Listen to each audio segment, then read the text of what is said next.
I'm Farhandala, transformational trainer, and welcome to Elevate Your Life, a transformational podcast, an invitation to take the journey towards your deepest self. It is my intention to inspire you to connect, move, and meditate. We'll tap in, tune in, and dive in, and together learn and reflect from authentic, real, and transformative conversations. Let's get started. I'd like to start with sharing some words I wrote way back in 7th of January 2019. This poem is called My Voice. My voice. It wavers. It is shy. It is unsure. It is mine. It comes from deep depths, from the dark crevices where hope seeps in. It comes from the cracks from when I broke apart and was put together anew. It comes from that raw, shiny surface, scrubbed clean from having shed all those layers. My voice. It comes from depths of my being, from my ego, from my soul, from my light. My voice gives me hope. It gives me purpose. What's yours? That was an excerpt from the book, The Unbecoming, a collection of poems by the author and my guest today, Shaillee Juneja. Shaill is a poet and storyteller whose debut collection, The Unbecoming, explores what it means to fall apart as a way of coming home to oneself.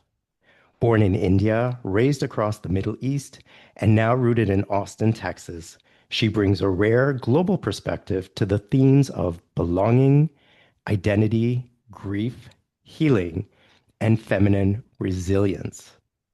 Shaill is not just a poet, but a storyteller who holds space for vulnerability and rebellion, often saying, "You never were falling apart, you were becoming." Her voice is meditative, yet unapologetic, poetic, yet grounded, the kind that resonates deeply with listeners who are navigating change, identity shifts, or the quiet unraveling of who they once were. The Unbecoming is her first book, published by Marigold Press. It is a love letter to those in the midst of transformation, the ones who are learning to shed, to burn, and to bloom again. Hi, Shaillee. Welcome to my show, Elevate Your Life. Farhan, thank you so much for having me over. As I heard you listen to that and as I was reading your introduction, it said everything that you had just said. So there was such confirmation in that as I was introducing you, because I was reading these words, I was like, yeah, she is all these things and more.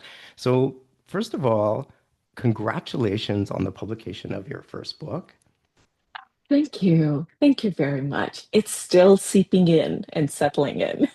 Okay, part of the seeping in process is this podcast, I assume. And what I came to learn today and realize is that I'm the first podcast that you're doing. Is that true?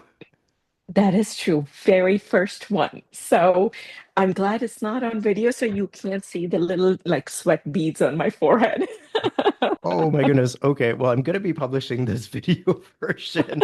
So don't worry about that because I've got some sweet beads, sweat beads as well. Because I got to admit, I felt a little nervous when I learned that and the pressure was on. So I'm feeling a bit nervous and anxious myself. So I share that space with you right now.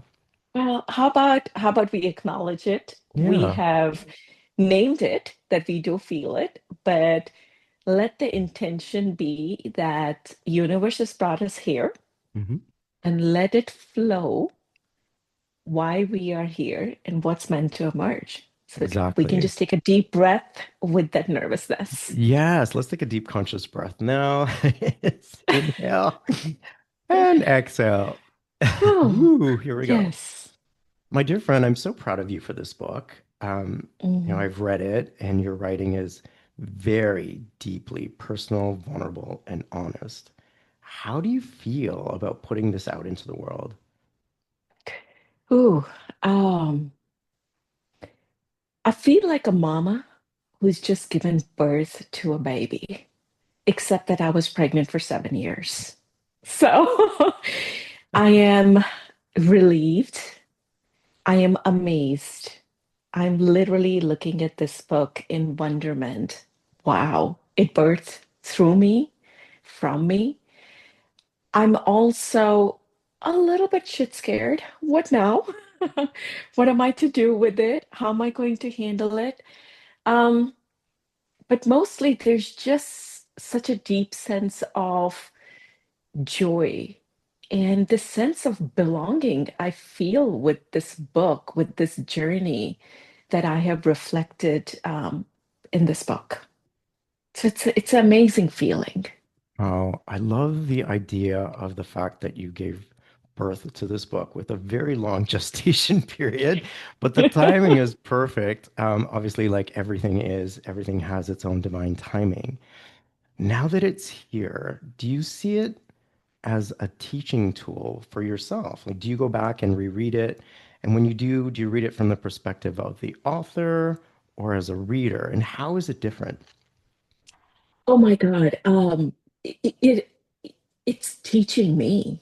It literally is teaching me every day. Every day that I hold the book and I go back and I read the words, I I see them, I hear them, I feel them from a different perspective because I'm a different person now than when I wrote them.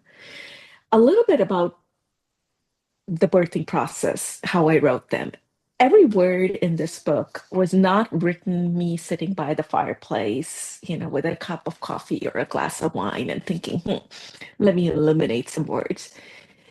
Each one of these words came out of me when I was on the floor, on my knees, really raw and, talking to the universe. To be very honest, my writing process as I was writing the book, and I collected these poems from my journals, my little scraps of paper on my phone. They were scattered everywhere because I've just really never honored my writing. I realized my writing process is not a conscious writing process, meaning I don't think and create and then refine these words. I would be doing something, I would be driving, and I just have this urge that these words have to come out of me. And what I learned was I would pick up my phone and just record it on the audio notes, or I would scribble it down. I'd be in a meeting. Literally, there was one poem, I was in the middle of a presentation, and I just felt like these words had to come out, and I just wrote it down on a journal. So as I go back and touch this book and read this book, I really find myself reading it from the lens of a reader. And what I'm finding is this book is meeting me where I am. And I'm curious to learn, does this book also meet others? And it's my hope where they are. Every time I reread those words, I was like, oh, yes, that is the place I am today. Those words have become my ingrained reality now. And it's fascinating how, when these words were birthed, they were not a conscious thought. I believe that was my higher self talking to me. That, higher self, that voice of wisdom, you can call it the voice of God, whatever language you have it. It was my higher self talking to me. So now when I read it, I rediscover the depth. I rediscover the different facets that are behind this. So my hope is that it meets other people where they are. It's a tool for them. But today, it continues to be a guide and a learning tool for me. Amazing. And you dedicate this book to your grandfather. Why is that? Oh, he was my first love. He was a man, I believe, way ahead of his times, a scholar, a freedom fighter, wrote and read many, many languages. And I have this little picture in the beginning of my book where I dedicate the book to him. And that was a picture of me. I think I was 6 years old. And that used to be my favorite time, sitting in the balcony with him and my grandma in Delhi, sort of warm, spring. And he would teach me words. He would tell me a word, and then have me write it and then have me recite that word in like five different languages. So at a very, very early age, he just facilitated that love that was just intrinsic to me, the love of words, the love of language. And I feel he sowed those seeds then. Then I did 5 decades of life, hustle, hustle, do, and completely disconnected from them. And then back in my 50s, I'm picking that thread up again. So yes, it is a homage to him, the man that gave me my first love. Amazing. Shell, you and I both come from cultures where we don't really share our feelings or talk about our emotions. Oh my God, we do not. Yeah, I was afraid that was going to be a bit of a blanket statement, but I knew you could relate at least. Mhm. Um, We don't talk about our feelings, or if we do, they better be within the confines of socially acceptable and appropriate. yeah, Let's not talk about the elephants in the room. right. So, having said that and experienced that, was it hard for you to share your work and publicly? Oh, terrifying, petrifying. And I still am in some ways when I said it hasn't seeped in. My poetry is the most intimate form of my expression. And, like I shared, these poems came through me, um, many in my deepest, darkest moments. Um, So I've never shared my poetry out there. And 3 years ago, I went through a health scare, and I remember one day just kind of, having a conversation with God. I absolutely talk to myself or God all the time and in multiple languages. And I said, okay, if I come out of this on the next end, because I want to, for me, this can't be all there is to life. Um, I know there is more. I want to come out for my boys, then I'll do one thing that scares me the most. And yes, I beat cancer. And then I'm like, oh crap. Now let's figure out what the thing is going to be. And that thing was sharing my book. So yes, it was very it's very scary to share your intimate feelings, especially in our culture when I'm talking about um part of our culture where we take on conditioned identities. We conform to expected behaviors. I'm a textbook case of good girl syndrome brought up in a South Asian family. Be a good daughter, be a good sister, be a good wife, be a good mother, be a good employee. Everything, chase the perfection, be strong but not too much, have a voice but not too loud, um, stay within the lines, don't ruffle the apple cart, put others feelings before you, and never ever come bring up the topics that make others uncomfortable. So really mute your own truth. Um, and in a lot of ways, this journey of mine was a rebellion and shedding of that conditioned identity. So yes, when it came out, um, I've received all kinds of reception and feedback, um, often mirroring where people are in their lives and lens, through which they are willing to embrace truth. So yeah, it was very scary. Well, I'm really glad that you're healthy today and have beat cancer. So I'm grateful to God for blessing you with health. Thank you. Yeah, and before we dive into the pages of this book, I want to talk about the Oh, cover. wow. Okay, so there's a bit of a background here because you and I had a conversation about this before the book came out. Yes. You're a very dear friend of mine, and you trusted me to ask me my opinion about whether or not you should do this cover this way. Um, I never told you this, but, or maybe I did, but years ago, I posed for a photographer, a Muslim female Mhm. photographer.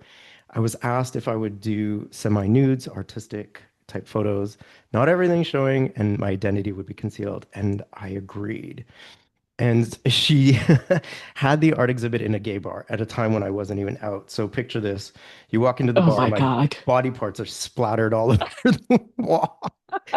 People were coming and looking, and I was in, the bar at the exhibit when it was going on, just like trying to keep a straight face, looking at people watch my body parts. It was so strange and weird. And I'm glad we did it. But, when we did the shoot, I will, add a little bit to the story. It was in a very public park in the morning. Mhm. So I was naked in the park and had to watch for the joggers running by. I can't believe I'm sharing this story. I've never gone public with it.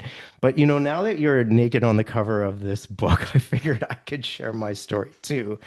So, why did you decide to do the cover naked? And why did you decide ultimately to publish it with that picture? I struggled. Interestingly enough, it took me only about 4 days to put together the manuscript of the book. That's just, amazing. And I have to go deep and reflect on it some more. Like it just flowed. I was just in a zone. It all poured out. It literally was chronologically organized. The three sections emerged, everything. And then I sat on the cover for 2 months. I had done a shoot with a dear friend of mine, and it was also very artistic and all clothed. And this was after my cancer. I really wanted to celebrate the feeling of being alive. So I had pulled out the best of my wardrobe, and we did a fabulous shoot. And at the very end, she told me her name is Valentina. She said, "Go ahead, take that robe off. We're going to take a picture." And I was like, "Oh no." She goes, "Oh yeah, we are." And I went and I thought about it. And I was like, well, here I am celebrating being alive. So why not? And I went, and this was spontaneous, probably one of just two shots we had. Um, a little bit symbolism behind this. The tattoos you see on my back are all real, and every ink on my body is a chapter of my life. I kind of call it every, story of my life ink at a time. The prayer beads I'm holding in my hand are my grandfather's. The little decorative thing I've braided in my hair, that's a very Punjabi cultural thing. And that belongs to my grandmother had given me from one of her trips to Punjab, which is, where my family comes from when I was maybe 11 or 12. And to me, this cover recognizes um, just all of me bare. There's nothing to cover me. There's nothing to hide anymore. It is raw. It is very bare. And to me, this cover represents the essence of my writings, which I believe are also very raw and bare. So I chose this cover because I felt this represented the essence. I was absolutely mortified. First of all, what my mom is going to say. And, when she saw it, she absolutely had a reaction. It was not in English, it was in Punjabi, and it translates to, oh my God, that's way too much skin. um, there were talks about you can't send it to your family, your aunts and your uncles and your cousins. I mean, this is too scandalous. And I think it was, now I realize it was my rebellion. It was my rebellion. It was kind of the final act of shedding away that good girl image that I had performed to my life leading up to this book. So Mhm. yeah, it's deeply meaningful for me. And thank you for giving me the confidence you did, because I was like, oh my God, like, do I do it? This is like the most Yeah. insane thing I'm gonna do. And you were like, this is you, and you need to own it in Yeah. every bit of it. So yes, Yeah. thank you. And I think that, part of my feedback was this is your story to tell and you need to do it your way. So I'm Mhm. glad that you did. And I understand where that came from. Look, I come from a family where the first time I wanted to wear a tank top, we had to have a family meeting. And the rule was that because I was going to go away to Mexico, that I could wear the tank top there, but not in my hometown. That was the rule. And then eventually, then it was okay to show my shoulders as long as my grandmother didn't see them. And then the first time I did a photo shoot for a professional fitness magazine, and it was going to be published in Australia, and I did it with shirtless, like we had to talk about that, and I had to have like a conversation about that. And then you go and just publish the cover of a book, and you're naked, and I'm like, Yeah, somebody who gets me, like in terms of the rebellion Oh, aspect, Farhan, it's been such a long journey to get to that. I was right? 19 studying Yeah, here in US, yeah, and the first time I wanted to wear shorts in the heat of New Jersey, right. I actually had called my parents and taken permission from my mom. Yeah, And I'll tell you, even to this day, she recites that incident with such pride. She was such a good girl. She actually asked permission to wear shorts, right? yeah, yeah. So I so get the whole family meeting to wear a tank top. Yeah, So yeah. yeah. And most people wouldn't understand that, but if you come from our culture and Mhm. the idea of respect for our elders and the good Yes. boy, good girl sort of image, and honoring their our love for them as well. Hmm. It was not easy for me, like much like you, to do that cover, but I worked through it and I did, and I'm so proud that I did, and I'm so proud that you did too. And Hmm. everything in these pages, and of course, the very raw cover is reflective of everything that you've written about. But my next question is like, why did you choose to document your story in the form of poetry as opposed to like a biography? Um, when I started writing the manuscript, I thought why I started was I one day after I became empty nester and had a day of pause, I realized I'm different. I'm present differently in my body. I'm present differently in this moment now. And I paused and I reflected back on my journey of the last 7 to 8 years. Um, and then as I was kind of collecting these poems from every nook and corner of my drawers and my books and my journals, what I realized was I actually never even wrote the book, in first person format because this was a dialogue between me and my higher self. So I made an intentional choice to leave it in its original form and let it be just an anthology of poems and some little short essays and writings in the middle.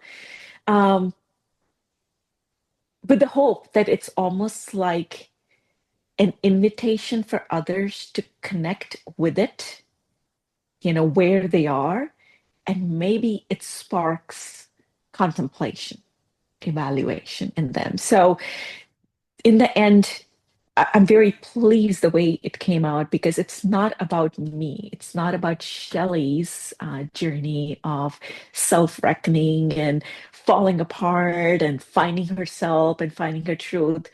Um, as I am talking about the book in various book tours and having conversations with people, what I'm finding is it is this is a journey that a lot of people identify with. They might not walk in my shoes. Nobody has, but the journey of self-reckoning is just very messy and painful at times. And so I chose to let the poems be, and I let them be in not in the first person. I let them be without any. I was very intentional that this book is not a prescription and a formula or a checklist or a framework of how to come to your truth, but maybe just an invitation to mm, pause and self-reflect and acknowledge where you are. You divided the book into three sections: musing, the Mhm. unbecoming, and coming home.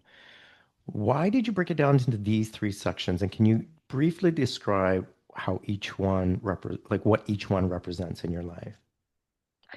Um, Musings. I wanted to kind of capture essence of that early stage where I can speak about me right now. Life is going well. I'm living the success checklist, right? Great job, marriage, two beautiful kids, big house, socially have, good community behind me. Um, God, I had the bags and the boots and the dresses. Like I'm doing it all. And then there came a phase where you suddenly feel like you're living it all externally, but there is just this inner restlessness. that comes up that you can't quite put your finger on why, but it's there and it keeps growing louder and louder and louder within you. And that's my phase of musings. When I was when I started contemplating, when I started going, do we really need limelight? Or are we just enough with the radiance we have within? When I judge somebody, who am I really judging? Am I judging somebody else or am I really judging something that's unresolved within me? Start my beginning of sort of being a more conscious living. So I call that musings. And then as I grew in that journey of contemplation, I realized that my inner voice, those musings were so loud that no longer I could unhear it. No longer could I compartmentalize it and park it away and go live my very productive, very successful, externally bound life. And that's where my second phase started, which is unraveling. I started to shift. I started to shed. Frankly, I started to really fall apart because every ounce of my identity, every aspect of my identity that I had built on that paradigm of my old conditioned beliefs and identities I was wearing starting to fall apart. I started to question it. I no longer, no matter how hard I try, and I really pride myself for my grit and my endurance and my willpower, I couldn't will my way through keeping my, can I say it, shit together? You I can. That's just right. couldn't. And so unraveling. And that was a very messy, very painful phase where not only I was falling apart. I was shedding. My relationships shifted. My friendships shifted because now I'm not showing up from that old place and not everything remained. I lost many friendships. I ended my marriage. I changed careers. Um, I changed my relationship with things that I collect, my vanity. I still nurture my vanity, but I have shifted the relationship a little bit. But that's the phase of unraveling. And when I was going through unraveling, it always felt like it's a deep, dark tunnel. And maybe I'm just never going to come out at the other end. What have I done to myself? I've just kind of completely messed up a perfectly put together life. But then you do come out on the other end of this dark tunnel. There is light, and for everybody. And when you do, you come home. And that's the very last part, coming home when you have shed all those layers and you see your unique, authentic truth. And you step into that. And that for me is the third section, coming home. Hmm. And you describe that well in your poem on page 43, which I'm going to get you to read for us right now, please. Okay. This is a poem All that I right. read multiple times, and I just Mm, kept coming back to this and several other ones. But because of what you just said right now, I think this is a perfect time for you to read this. okay. This one is titled Coming Home. And it says, in the throes of falling apart, in the death of my old self, I stubbornly and at times desperately held on. I held on to the belief that I will birth anew. And I did. I came home to me. Thank you for So sharing I that. still get goosebumps reading it. Yeah, yeah. I mean, for you, I mean, like we could talk about this poem for the whole podcast, but can you describe what home feels like for you? How would you define home? Oh, How do you know home. when you're home? I'm home when my breath really flows. I'm home when I just am so present in my body. Like I feel my body. I'm present in my body. I'm present in my breath. I'm home when, even though I might be doing my type A 10 tasks at a time, I'm not performing. I'm not that performer anymore. I have become the one who writes and owns the script that is being performed. So I have shifted and become an observer of my external life many a times. It's not a constant state of being. You ebb and flow through it. I'm home when I know I'm showing up in that moment from my authentic truth, a truth that's mine, the truth that might only be the only voice in the room that maybe not everybody recognizes. And this was big for me. Not everybody agrees to invalidate because, my God, my entire life was based on validation and conformance. And it becomes okay. It's just so liberating. It's freeing. And I'll say, Farhan, I thought now that I've come home, I got it, girl. You're good. You're cool. Now it's going to be a breeze. Whatever lies is when you come home, you start the journey all over again. So you revisit some of your old patterns and old beliefs over and over again, but it's not repeat. It's coming back to remembrance. Because every time you visit that again, you're now a little bit different person. You've evolved, you have a different lens. So coming home is not only arriving to your inner truth, but beginning the next journey of living and being alive from the place of your truth rather than being in a performative state that I led the first 5 decades of my life in. I Does think that make sense? yeah, no, I totally can relate. And for me, what I'm hearing you say, which has been my own personal journey as well, is that home is not a destination. It is a journey, Hmm. an ongoing journey, but a state of being. It is your Hmm. state of being, Yes. which you grow Yeah. into with your experiences, the things that you unshed, the things that you evolve to. And what brought me to this understanding is after mom's transitioning. Hmm. When she transitioned, I felt displaced by the word home. I became homeless because I identified her as my home. And I Hmm. didn't realize that till after she transitioned because every time I would go away for work, as you know, I traveled quite a lot and lived in India and I was a Reebok master trainer. But every time I would go away and I would call, she would say, "When are you coming home?"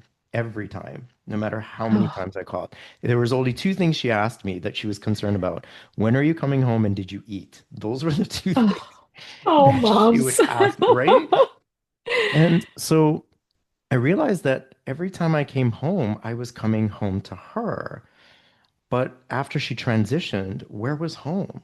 And grief unraveled me to the core as I was left with the space of emptiness and not knowing where home was. And I was evicted from the space that I shared with her in the last 5 years of her life, and quite unexpectedly. And I had to find a new place to live. And everyone kept saying, "Oh, when you walk into that place, you'll know it will feel like home and you will know that's the place where you're meant to live."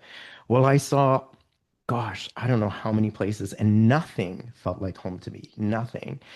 And then I finally picked the last place that I saw on the last weekend where I had literally 2 weeks left before I had to move.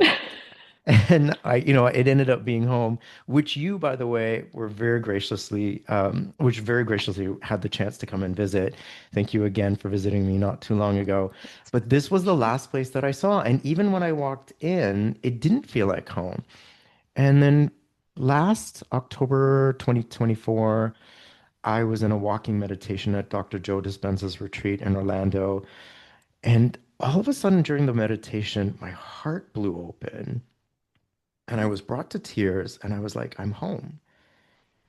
And it was in that moment that I realized like home wasn't a physical place, it was me. Anywhere that I am, wherever I am, no matter what is happening in my life, that is my home. And my practice has been, much like yours, is to nurture my home, my inner being, yes. right? And you've Yes. done it through your poetry, through your words, and I definitely do that through writing, but also meditation and my thoughts and the way that I treat myself internally, because that is the constant home that I will have with me from the time that I'm born to the time that I transition as well. So I do That is relate. so profound. That Yeah, is so profound, you know. I think you nailed it. I had a home. I chased a home, which was my beautiful 5 bedroom house that I built from the scratch. Um, my home was my marriage that was going to last forever. My home was my family who depended on me, who needed me. My home was, I'm a successful C-suite executive, top of my game. My home was all these identities. And boy, but much like you, kind of when I lost or or shed all of that, that's the unraveling where you're like, who am I? Where do I belong? What am I doing even? And am I insane? Is this even something I should be doing? This is so not smart or right thing to do. But I did. And you're right. When you let go of all that external that we call home, that we identify ourselves with, that's the bareness, the nakedness. You come and see your inner truth, your light, your home. And you use the word, it's the state of being. And I think there are many poems in here that talk about I hustled, I hustled to become better, nicer, successful, even spiritual. It was all a hustle, a chase for me. And in the end, I realized the answer wasn't this big, thunderous, glamorous Bollywood style revelation. The answer was actually, it's not about becoming. The whole chase leads you to the end, that the answer is just to be. Can you just be all of who you are? Your lights, your shadows, your perfections, your imperfections, and just embrace it. And like you said, nurture it. It's a journey. And you're right. That's what home is. It's a state of being within Mhm. you. And I've been following what you've been sharing about your experiences in the retreat. We talked to Joe Dispenza, and it's got me so intrigued. Definitely, that's something I'm going to go down the path and definitely experience more. Happy to talk to you about that. And yes, and I would add to the state of being is without the titles, without the roles and all the things, Yes, without your education and your accomplishments and, all the things that validated your existence. Without all of those things, you're still home. you're still home. You always had been, You always right? had The been. whole journey was never to go find home. Hmm. It was to remember, To remember. re-remember that you were home. You always were enough. Hmm. You always were glorious. You always were there. I just had to come back and see me for who I truly am. And you are always worthy. I was always worthy. I Always was worthy. always, that is a profound shift in me where Mhm. I practice not chasing worthiness and validation externally. It's a practice. I'm not there all the time. I catch Right. myself performing over and over again. It's kind of go back, no, you're enough and you're worthy. And then when you show up from that place, I think universe calibrates to that frequency. Your experiences calibrate to that. People who are in your life calibrate to that. Um, and it's just an amazing feeling to be. Mhm. And some people may uncalibrate with that and you may lose them, and Yes, that's part of the process. yes. I want to turn to page 6. I want to go back in the book and I would love for you to recite this poem titled Mirror, Mirror. Is that Oh, me? yes. Okay, this is 30th April 2012. So when We're I going say I back, was not pregnant just for in a very pages of the long book, but time. we're going back. Yeah. Yes, I was pregnant. I didn't even know I was pregnant. These were the early stages of pregnancy. Oh, I didn't know that. Oh, Okay, that adds another yeah, layer because this is another poem I kept yes. finding myself coming back to. Um, Mirror, mirror, is that me? A peek in the old mirror, and we catch a glimpse of our changing reflection.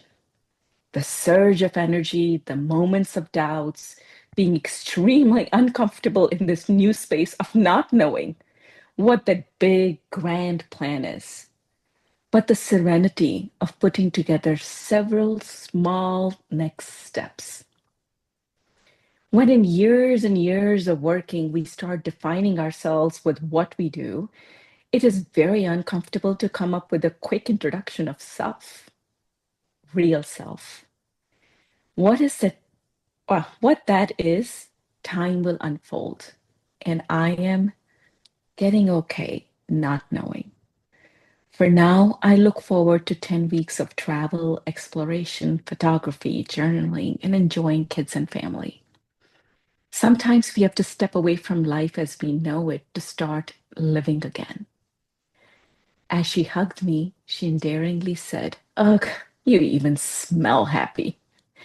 In that moment, I saw the longing of old me. Mirror, mirror, was that me? I love this. Mhm. Shell, when you look in the mirror today, who do you see now versus who you saw in 2012? I see now a woman who is kind and compassionate to her humanity. I see now a woman who is learning to really fiercely love on her shadows as she has chased and glorified her lights.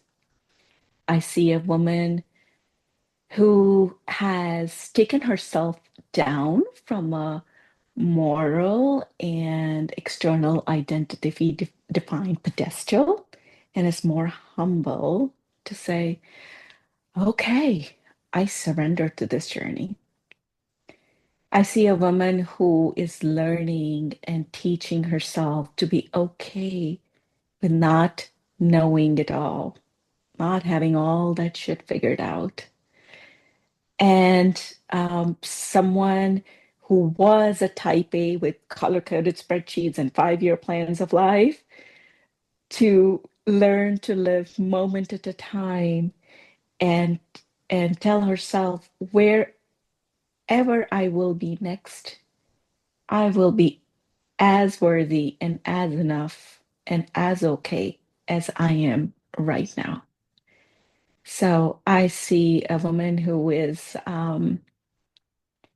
come home, but who has also just opened the doors of her heart wide open, inviting um, the universe and inviting growth, but this time stepping into it consciously and embracing it versus stumbling my way through it, with resistance and anger and tears and, laughter. This time I'm like, oh my God, this is why I'm here.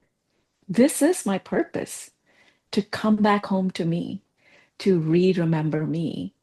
And if my words are the vessel for somebody else to spark self reflection or give hope, then yeah, that's a new pedestal that I'm totally willing to take. But I see a woman who's learning to be enough in all that she is. Sounds like you've changed a lot since you've written this book. I have. I have, and I continue to. And I How is it? continue Yeah, to I every want day. to ask you this. How has it changed you as a mother? Oh, I think there are two things that changed. One was my relationship with myself that I just talked about. And then the biggest change was me, mom to my two beautiful boys. I some of my poems go all back at 2012, and that's the one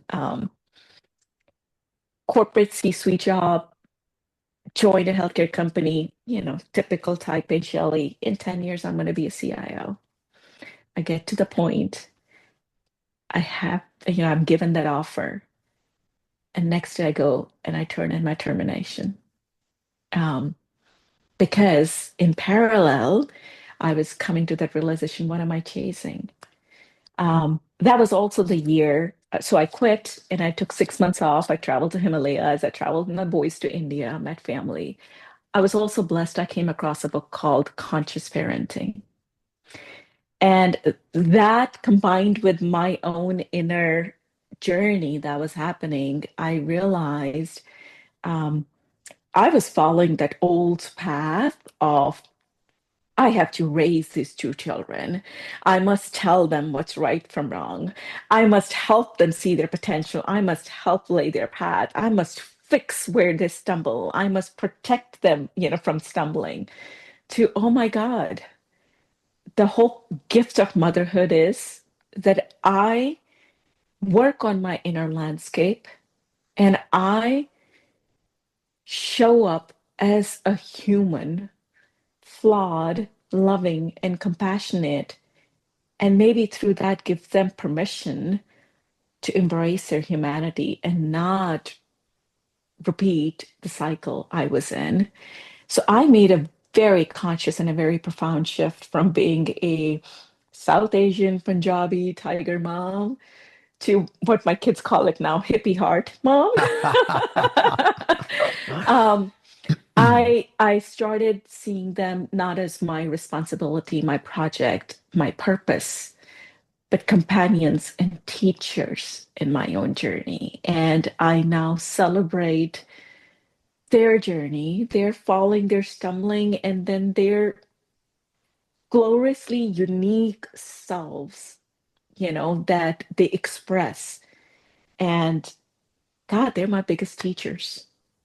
And that shifted our relationship, and that also, as they have become young adults or adults, we now, I like to say, share this relationship where we're mirrors to each other and we're each other's biggest cheerleaders and even confidants at time. And uh, that has been the biggest gift and biggest joy out of this journey for me.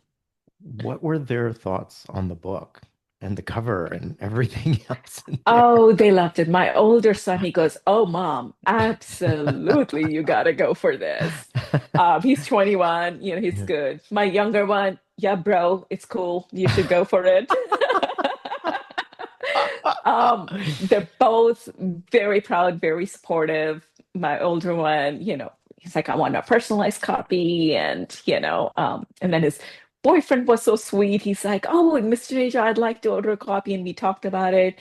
My younger one took the book. He's 6'2" football jockey, a 19-year-old. And he goes, love you, mom. Love you, bro. I bet this book is the best, but I don't do words. I bet it's too mushy. But I also know this book is on his table side.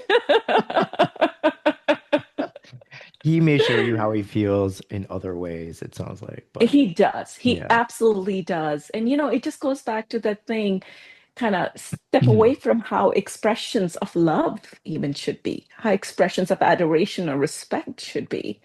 Um, it really, I mean, there's no one way. Mhm. Like, Right. I think one of my core truths that I hang on to is if any feeling, judgment or appreciation or whatever, if it feels absolute, it cannot be the truth.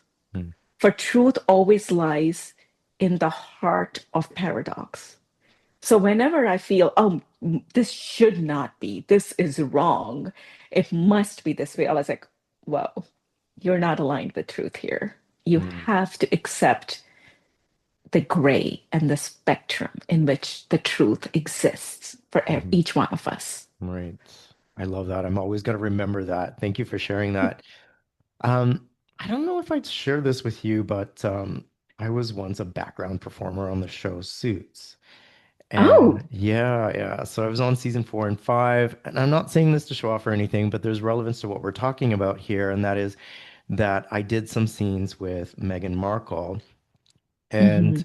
at the time, I had no idea that she was dating Prince Harry. Of course, it was like under wraps, but it was around the same time, and going back and reading about their story, it was like, oh my God, that's when I was working with her. And then the next thing I know, my mom and I are watching the royal wedding and she's marrying Prince Harry. And I took a couple of things away from that. And the first is you never know when the person you're sitting with is one day going to be a duchess, right? Oh my God. Right? I'm like, Yeah. yeah, I mean, I have pictures sitting with her and I thought, oh my God, like she just became a duchess and married Prince Harry. And I thought, it just goes to show you don't know what potential is possible Mm, for your life, right? You just don't know what can happen to a person. And that includes yourself, Oh my. right? You Thank just don't you. know. Yeah. And so I guess my question for you is that what would it mean if this book became as big as it could be? Like, what would that mean for you? Wow. And I also honor the fact that I'm interviewing possibly one of the greatest Oh authors of my our God. time.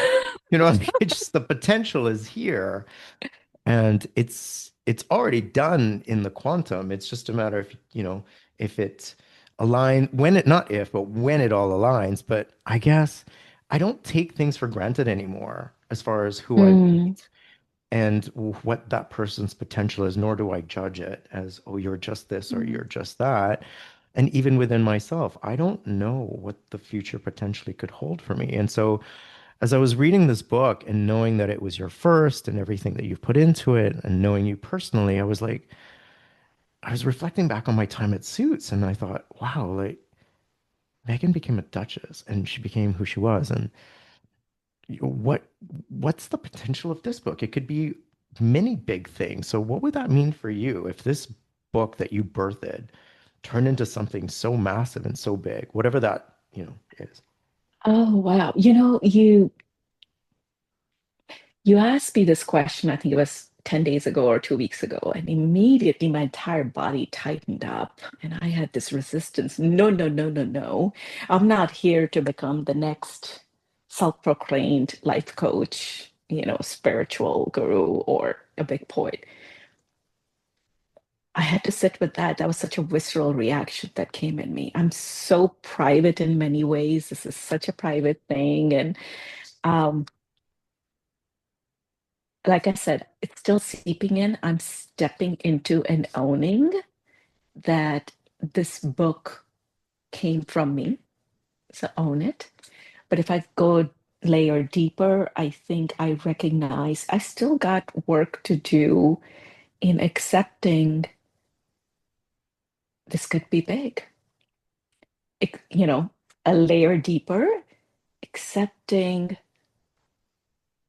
my brightest, highest expression and how vast that could be. And I don't mean that in terms of commercial success, like really embracing that, my safe zone is still, oh, I'm here, I'm good, got sane kids, I'm standing on my feet. I published a book. A couple of people I know liked it. I'm okay. But to put myself out there to say, if I really put this book out there and if really a lot of people resonate with it, whichever way they do, and if I really open myself up to that, how do I feel? Oh my, it's scary. But since you asked me that question, and thank you for being that vessel, I am working on opening myself up to that. That was a door that was still shut inside me. So I'm Mhm. cracking it open to say, here I talk about be the highest expression of you and everything. All right, girl. Well then, walk the Walk your talk. talk. Yes. Well, Walk the talk. you know, in preparation for this, I thought about that conversation, and what came to my mind is a quote by Marianne Williamson in her book, A Return to Love. Mm. Do you know it? Our Deepest Yeah, Fear? I love her. I Okay. absolutely adore her. Okay. I think this is a good moment to share this quote, and it's so powerful. And I think anyone who's listening to this may benefit from it as well as you, my dear friend.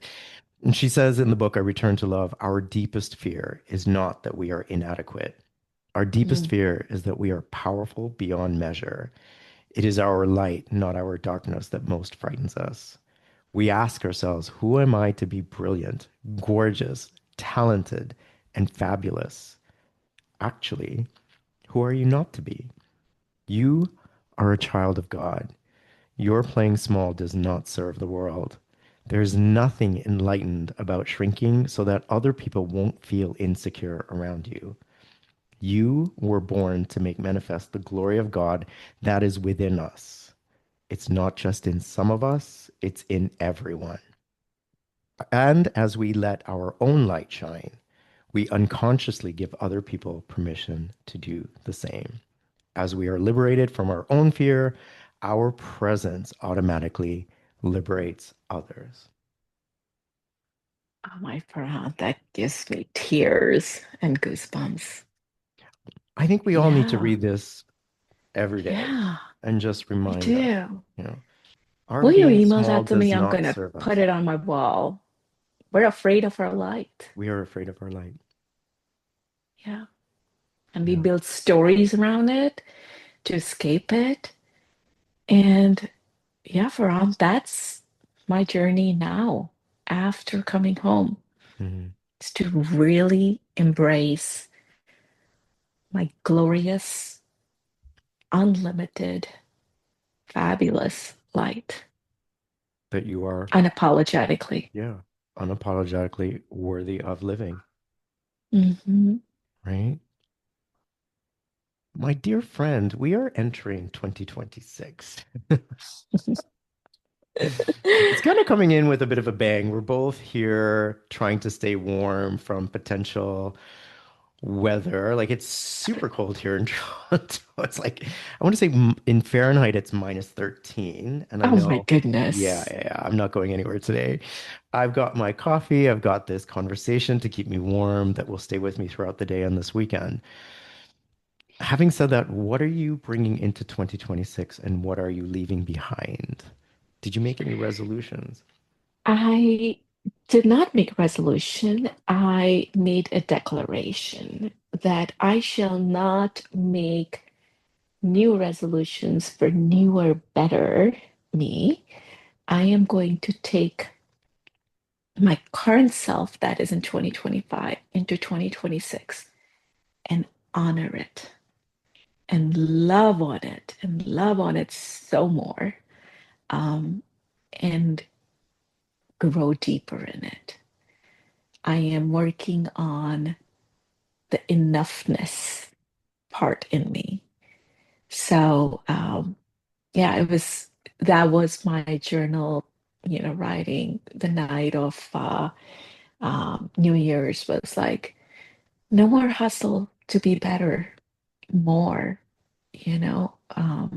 I'm just going to honor. I'm so blessed to be where I am. And I, I love very fiercely. I'm a Punjabi. Everything is big and fierce and extra. And I'm going to turn all that extraness to Shelley. And I'm going to learn to love me wherever I am, in whatever the moment might be, to just love on me. That's my intention for 2026. That's amazing. Do you have a word? Because a lot of people sometimes have a word for the year and Embrace. mm, mine, Embrace is my embrace. word. I love it. Mine is unmasking. Mm, I'm exhausted by putting on mm. masks. And I think as queer people, we can all relate, but as, you don't have to be queer, but many of us have put on masks of all sorts, Yes. right? For whatever Yes. reason. And I'm just tired of wearing mine. So I'm going to be more truth revealing, more authentic, and just allow myself to be who I am. Oh, the world needs more of Farhan. Thank you You so can't much. mask yourself. The world needs more of Farhan.